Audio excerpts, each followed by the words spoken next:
your spiel. Boom. That's your ID. That's your card. You know what I mean? But the silent impression is what people aren't working on. The silent impression is what we sometimes put a shadow on. We don't want to face the silent impression that we have because that's what we haven't accepted fully yet, who we are. That is, and the first word I wrote down, because I'm always writing, is belief. We the reason why we don't even believe who we are if we can't say who we are. What do you believe in? And that is part of where we find the struggle in our identity. We are scrolling to conform. We are looking for, what has the most likes to make our decision. We're looking at, social media as the tool when really social media is training us on how we should feel and behave and what we believe. So when it's time for us to step into a room, you and I get on Clubhouse, we are, interacting with people in the community. Sometimes that, who am I? We never took time to figure that piece out. And we are the people that are in relationships. We're working at jobs. We're doing a number of things and working through the community, not really knowing who we are, not knowing our identity and what we believe about ourselves. And that's when the insecurities come up. Not the ones that you think people see, the ones that you show people. Right. It's Sunday.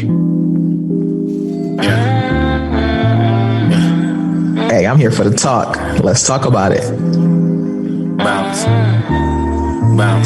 Self-Care Sunday. That's a smooth roll. Man, on what? Yeah. I like how that we on bounce. Cause we on bounce. And on that note, we had to kick it off. It's Sunday. It's Sunday. Right. It's Self-Care Sunday. And I'm in here with Dr. Classic. Yo. That's always down for the talk. And not only that, but when I'm you here show for the talk, let's talk about it all the time. When you show up to talk about it, we talk about it. And this is we have a little fun on these Sunday sessions. And I want to make sure we still have fun with this session, but I really want to make sure we get this message across. Yes. This is an important message, and the roll off of how we kick things off, and we talking about the Judases and the loss of identity. That right there is where it starts. Asking ourselves who we are. You look in the mirror and really ask yourself that question: who are you? Let me put one quick sentence right there. Really, honestly, talking to people. That one question, even if you get into an interview, if you just walking across the street and you just catch somebody and somebody asks you who you are, that is one of the hardest questions for people to answer. And a question that people really don't take time. We don't as a people take time to pause and be ready to answer that question because we don't know sometimes ourselves. Who are you? And you show them by the choices that you make. The choices that we make reflect on who we are and what we value. And a lot of people are pushing away from that. Or we choose to push away from that when we're not fully taking on who we are, capitalizing off where we strengthen and where we weaken. We're looking to be accepted. So we're looking for ways to be accepted. But the only way that you'll truly be accepted is by being yourself. So you have to find that silent identity. You got to look in the mirror and say, who are you? And what do you like to do? What do you want to wear? And it comes off. You said,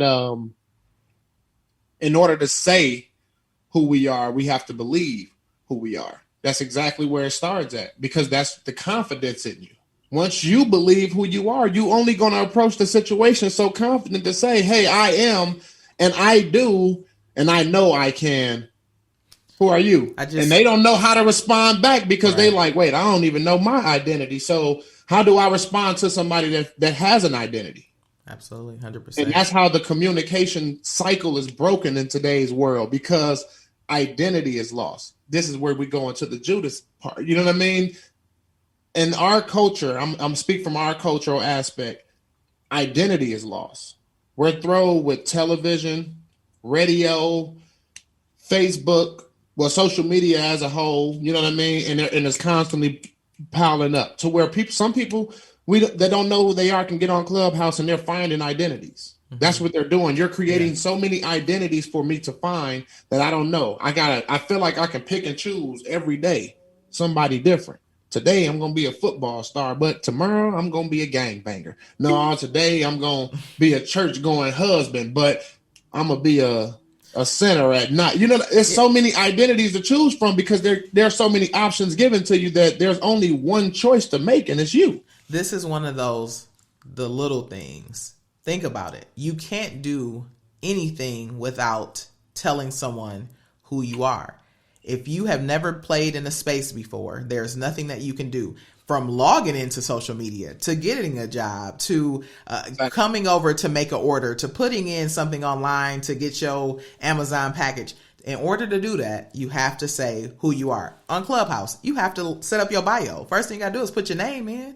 Facts. So if we just follow the simple little things like understanding who we are first, so every time we get ready to write our name down, we know that whatever we gonna do in that space, this is who's approaching that. I am Dr. Classic.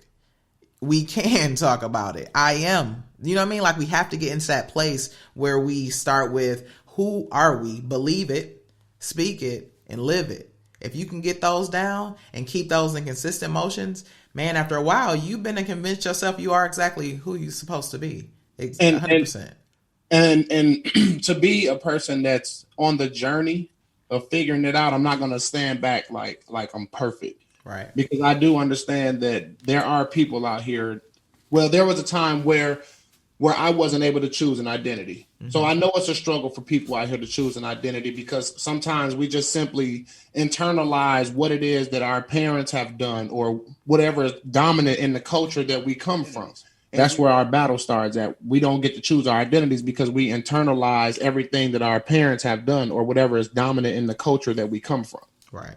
And this is where we start to pick up on things like materials. We start to look for power, or we wake up and we care so much more about our appearance than how we feel because we have no connection to who we are. We're just connecting what we want people to accept us as. Which is the whole reason why royalty, this is why you have job security. If you can model good things, people are looking at you to figure out how to act. So as a people, if we can model good behaviors, that's one thing. The other piece of it too is like we are at a place where generational curses, you can see them you can see them physically happening in front of you. That's a scary thing to think, but it truly is. Like we talked a little bit about, financial freedom. We can see where people are teaching their kids how they learn money. And the way that we've always been taught money is farthest from the truth on how we should be handling money. So when you see something very simplistic, like I'm teaching my son that he should put his money in the bank and always, get a good job with good benefits. If that is the way that I'm teaching my kids, I'm sincere in that because I've been taught that. It's hard to break those kind of forward motions unless we get into a space where I want to learn more. So the realest thing I've heard was like, we got to unlearn what we know about who we think we are, what we think we are doing, how we're doing it, how we've been taught, how we want to learn, what we like, down to what we like. There are some people doing things that they don't even like, but it's the thing to do and everybody doing it. So I got to fit in and do it. This is my identity. I'm giving to you. And that's the thing about you bringing that up is it just sparks the thought in my mind about when we choose to capitalize off the values of what everybody else like, they don't align with our authentic self. Oh my God. The value goes against our value. And this is what creates the unfulfilling life that you don't have. Yeah. When you're like, why am I not happy? Why am I so depressed? Why am I stressed? If you know what those things look like, because sometimes we can't always identify what those things look like. But when we do identify and we never have the answer for why we're feeling the way that we're feeling. You know what I mean? Those emotions, all this stuff is inside you. So these emotions, right. And it all has to align with one another. So when you're not aligning a purpose for exactly who you are, your emotions get confused. So they don't even know how to act. So this is why you feel so unhappy, so negative, not positive. And then what happens? Yeah. We already know that how we feel and what we think is what we attract. So once we feel a certain way, it causes us to think a certain way. So we attract those things to us. And that's the negativity. This is all stemming from not having a sense of identity. You know, that's my field. 100%. That's my field. But it's real, and people need to hear exactly what you're saying. This is a good conversation to have among each other. Like, Right. even in your close circle, if it's your close circle, like, I trust my close circle. I get really vulnerable with them. I'm okay with hearing stuff. I'm okay with getting criticism. I'm okay with getting love because I know it's coming from a genuine place for people who want to see me do well. When you get into those circles with people, start to have conversations about things that you are doing that is one, working towards a purpose, because we're walking around so aimlessly. And I'm not gonna, let's pause there because we can talk forever. But when we actually open up to our circle to say, you know, like, why do we do this way? Or can we break off and spend some time doing this because I want to build here? Are y'all interested in that? Like, you should be able to get into those spaces where you start to let yourself be known to the people around you so they can start to pull out the best in you. Because really, it's the people around you that people see your greatness. There are people that see the greatness sometimes before you, which can be a great thing. And so if they're allowing you to be you, allowing you to be great, not smothering you by, no, we got to go stand on the block, or we got to go over here and do this, or we got to play this all day. If that happens, man, there are people that are going to be magnified. They're going to believe in themselves a little bit more. And it really doesn't start with other people, but you need those mirrors sometimes. Sometimes you need to be able to see, like, okay, I am dope. And I can rock it, and I can get things done, and I can go in a direction. I can have goals, like successes, whatever it may be. That can be your identity. Show up every day like you've been there before. Like you've been there before. I had a moment this morning. I don't like to name drop, so I won't name drop, but I will share the story. Sure. One of the young brothers called me today, this morning, just kind of emotionally, kind of feeling the effects of me not being what people are used to. You know what I mean? You got to get comfortable with being uncomfortable so you can make yourself comfortable again. And he just had to call me and have a conversation with me, and that's what he came out and said. He like, I want to do better. And I want to live up to all the expectations that I can. Right. So I can just live happy like you. You know what I mean? And I felt it. You know what I'm saying? I'm like, right. I you can see it when we are more fulfilled, we're able to live a life true to our values and pursue, you know what I mean, the meaningful goals that we set out for ourselves, because we can kill the chaos that's inside. The chaos is created when you're creating your own chaos, because you're creating a struggle within you of what I need to do versus what I want to do. Right. And maturity steps in when you understand that you have to take care of what you need to do, because your purpose, your spirit will always tell you what your purpose is and what you should be doing right now. But it's you to make the choice. Right. And the thing that's crazy about that is brought to us from an adolescent. You know what I mean? This starts from a child, you know what I mean? When we start to learn like decision making by how we interact with our parents, how we interact with our friends, how we interact with our jobs. You know what I mean? Like, this is where all this stuff comes from. And you can kind of take jobs out of there, because I want to just kind of keep it there where I'm speaking far from the child perspective, but it's how we interact with our parents versus how we interact with our friends as children. Parents have to be aware of this to really understand the identity of their child and the identity of their self, to how you're accepting who your child is going to be. I go through this with my son, who I watch grow from a baby, from a infant to a baby to a toddler to a little boy now, to where it's like, now I can see the direction you're mentally going to go, not physically, because I don't know. No one knows the choices that anybody's going to make. Right. But mentally, I can see where you could go based off of the character that you're showing, because I see how you interact with your friends versus how you interact with me. And that's where you pay attention to the multiple identities. It's not a bad thing, because it's for you to be a son to me. That's the identity that you have, but it's for you to be a friend to your friends, and whatever the nickname or whatever it is that they call you, you inherit this. So you have to create this identity and know its purpose and align that purpose with the purpose of knowing when to turn it on and turn it off. Let's talk multiple identities because you brought it up. So when you think of the multiple hats that you wear, and for me, I used to call it code switching. Like you are yourself in all of those hats. In my eyes, when I think multiple identities, I think that several people have different shoes that they wear when they go to different rooms. Right? They go to different events for their life. So it's almost like it's you that's present. You have to show up and be there, but you kind of put on this different, you just have a different hat that you wear. You code switch into what the space needs from you.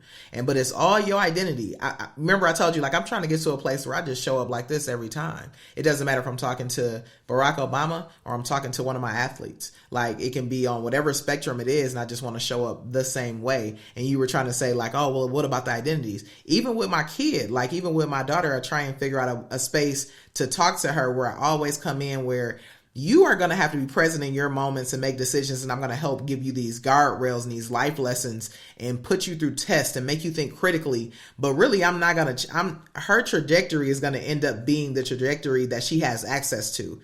I'm responsible for helping her understand that there is something there's access out there. I have to give her that access. But I think that it's going to be her. It's going to be one person that's really just going through these different spaces versus it being multiple identities. So tell me, let's speak on it. And right, that's where it's at. You're just putting it in a category of multiple shoes. We're saying the same thing, but we're just using a different terminology because you're putting it in a category with different shoes, where I look at it as, regardless of what it is, it all falls under identity because each moment has its own meanings and expectations. You're expected to do certain things for your daughter that you're not expected to do for Barack Obama, that you're not expected to do for the athlete that you're working with. You know what I mean? So each moment has different meanings and expectations, meaning that identity has to take on whatever it is at that moment. Okay. There's certain ways that I have to go about working with my son that I can't go about working with my client, just because of how it comes off. It has to come off in an accepted manner. But this also has to come from me understanding my identity and understanding that I have to understand what identity I'm dealing with to know what identity to come into this with. So let me ask you a question. Go ahead. Because I can see the shoes being the different identities. What I'm saying is not even what I'm saying is, how do you take somebody like, let's use somebody that everybody has at least seen one time, hopefully, Gandhi. Okay. If Gandhi was talking to the president or was talking to one of his followers, one of the people in the tribe that's a Gandhi follower, I feel like he would show up the exact same. He's gonna show up the same, but mentally he understands who he has to show up as and what the meaning and expectations for showing up there is for. So I can show up to here and understand that I have to reach all of these lost people.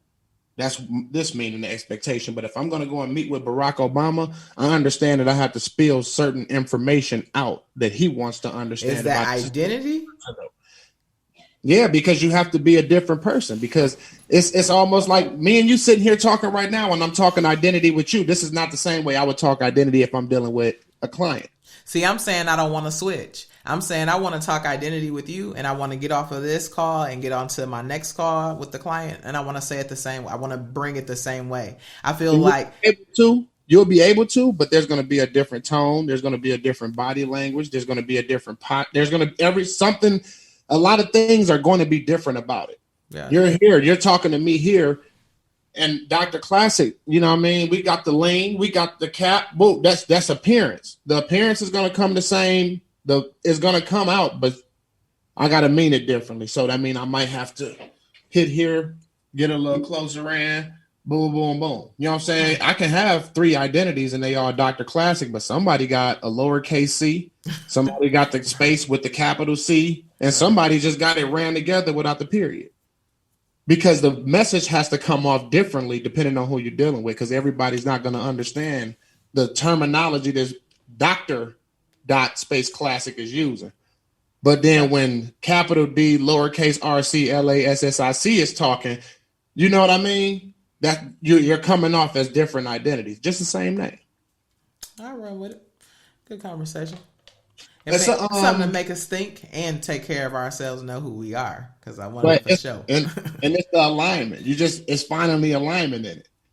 That's why you don't see it as nothing different. because you are the same person each time, but you do have multiple identities.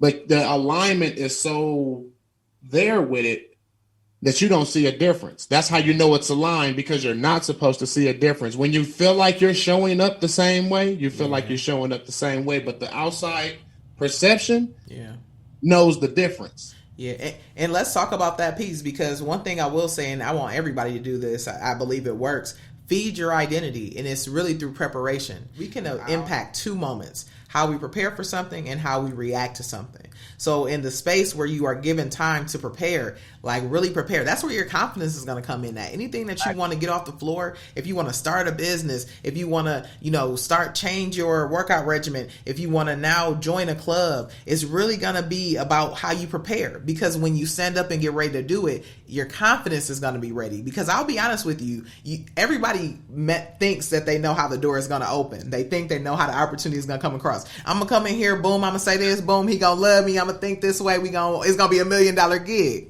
No, right. When the door opens, that time you took to prepare, because it's gonna open behind you. You got to turn around and look like, oh, he ain't gonna see my work. It's his friend that was behind the bar that noticed I was a real cool person, and he asked me to speak to me. I come to dinner, and now they sitting there together. A totally different route, but we got to be ready to walk through that door, and we're gonna get that through the preparation. That confidence that's gonna make you feel like fear is not gonna knock you over at this moment. Because I tell you all the time, fear can't be the reason why we don't do it. So if it's fear, then I got to walk through the door, but we got to be ready. And this is preparation. That's why I answered your question when you asked me which one am I doing. Both. Right.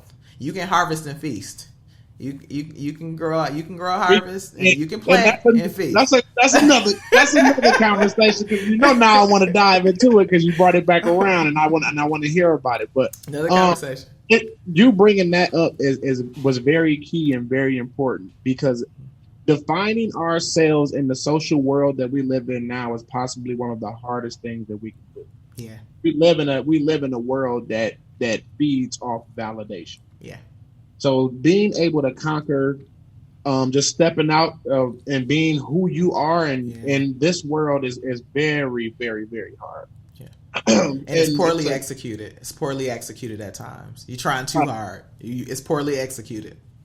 And this is where you start to take on drugs, gambling, shopping habits.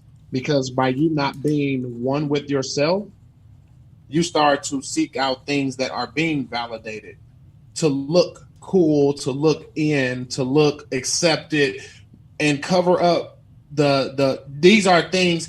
Those things boost the feeling of happiness. It's a temporary feeling of happiness. You know what I mean? So if I smoke this and do this, when you're not aligned with yourself, when we find ourselves in these depressive modes, this is where we try to cover it up. This is why some people can openly say, I love to go shopping when I'm sad. Mm-hmm. Oh man, look, I smoke so much because I'm stressed out. Oh bro, I'm gambling because I need money. Notice everything that you say is a feeling. Mm-hmm. You're doing it because of a feeling, an emotion, but that emotion is only being triggered because you're not aligned with who you truly want to be. You're chasing what other people are doing or what other people validate in the world. Big rims, big cars, big houses, nice clothes, the loudest pack, the strongest beer, the most expensive liquor. You're chasing this stuff, so it's causing you to be depressed because it's not even what you really want, but you just want to do it because this is what is going to make everybody say, you the man. But look in that mirror and say, I'm the man. This is Self-Care Sunday, and we listen to this adult cohort. The first one in American history is the most medicated, in debt, and obese adult cohort in our nation's history. And we are numbing our feelings. The problem happens where, say you are numbing, not having enough. I'm numbing the feeling. I can't go get the rims. I can't go to this.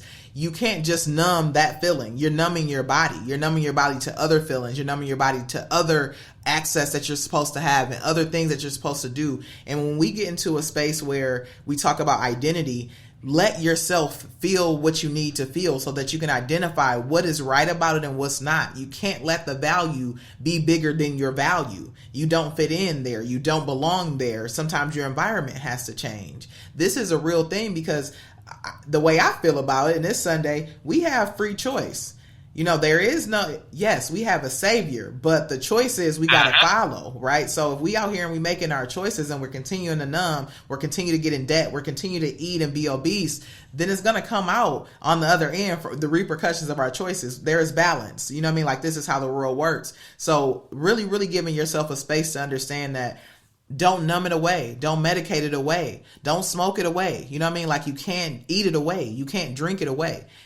Identify with it. Understand it. How does it affect you? Trauma is real. Mental health is real. We got to believe it's real. And then we get it addressed. Because right now, I slip, fall, break my arm. I'm going to get that looked at. Something happens to me and it impacts my mind and it fractures it in a space where I can't feel, I have no compassion right. Fatigue. I can't really have those moments of being like, hey, I should be feeling something different. I should make different connections here. And if I don't get that treated like I would my broke arm, you know what I mean? I'm giving myself a disservice. And it's like looking through a frosty lens. How can you even get further when you can't see the way? And if your mind is one of those things where you don't take care of, like, this is self-care. This is exactly why this message is out here. Let's be aware. Let's be aware of our bodies and let's get some treatment to it and really start to identify with who we are. Our identity is important.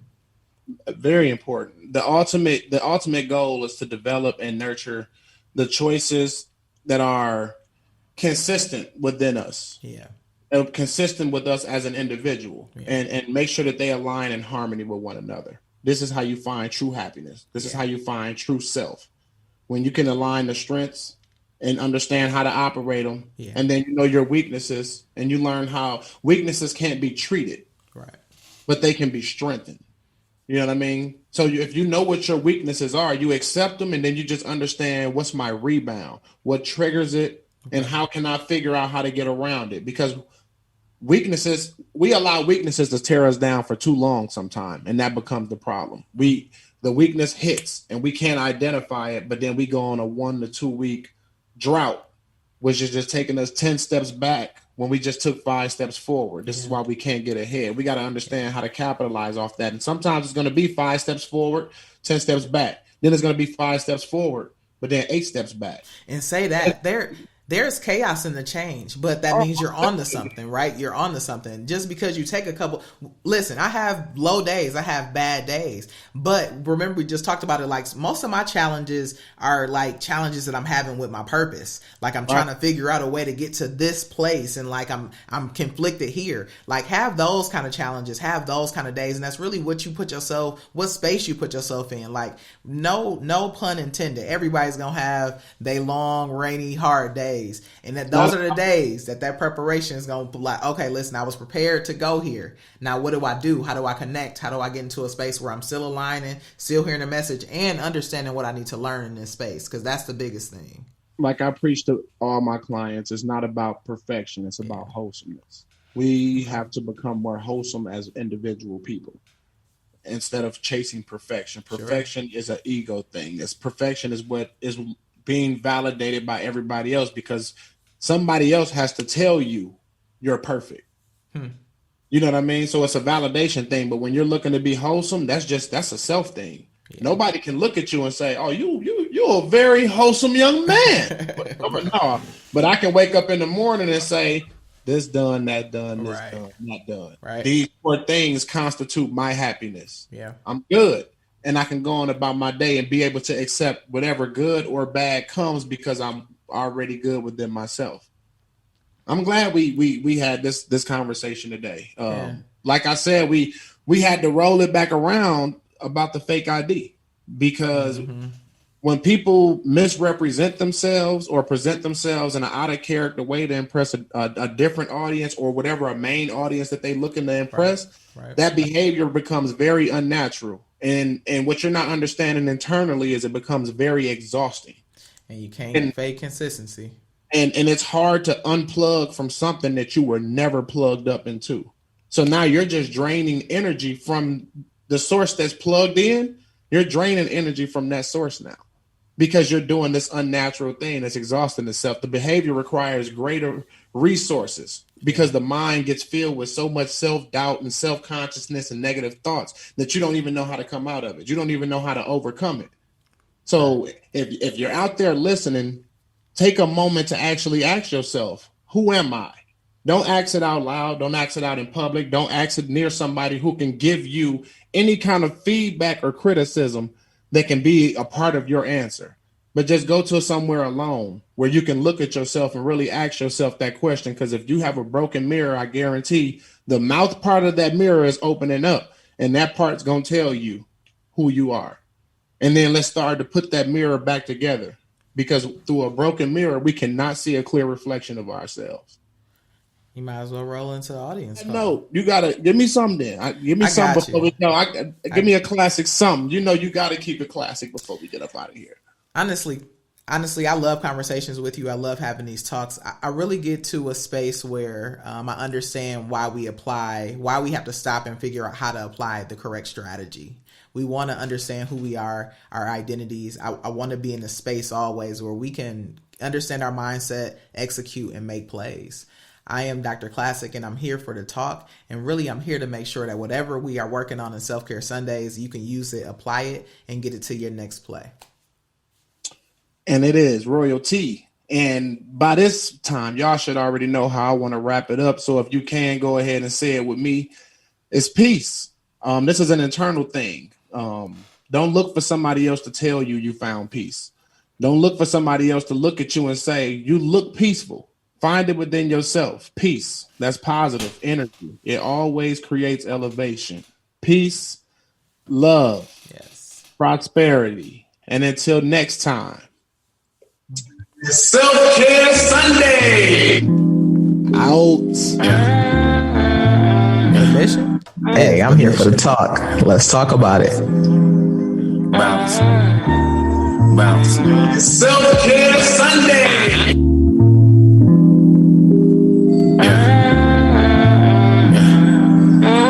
We on bounce. Bounce. Bounce.